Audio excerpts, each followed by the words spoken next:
particulière qui a été mise au point en 1985 par ce groupe de travail, Jean Hébert, par le groupe de travail de 1985, cette orthographe est adossée sur l'alphabet phonétique international. Cet alphabet phonétique qui est connu, enseigné dans le monde entier.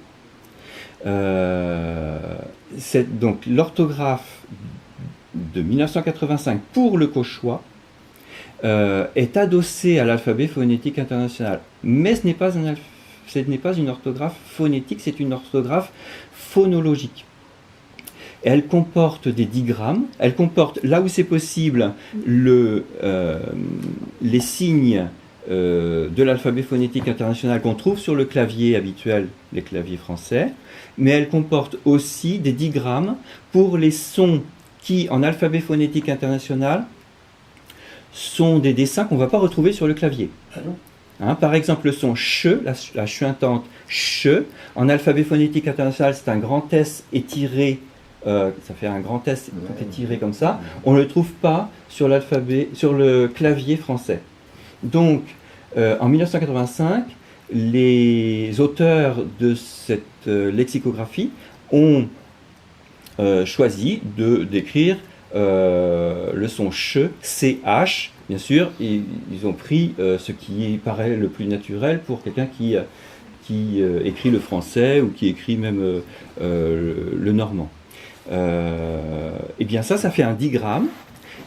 Donc on ne peut pas dire que ce soit tout à fait phonétique, c'est phonologique.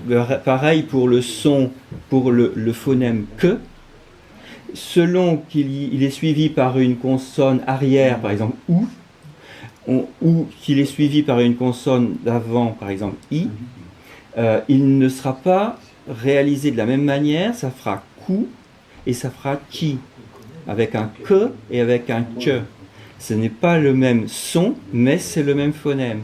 Et donc, comme on emploie la même lettre pour ces deux sons, la lettre K, c'est bien la preuve que c'est une orthographe phonologique et non pas phonétique. Ce qui est tout à fait normal pour écrire une langue.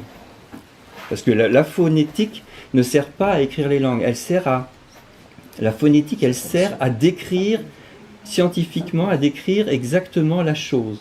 Alors que la phonologie, elle est utilisable, elle est utilisée pour écrire la langue au quotidien. Voilà. Wow. Mais il y aura les deux.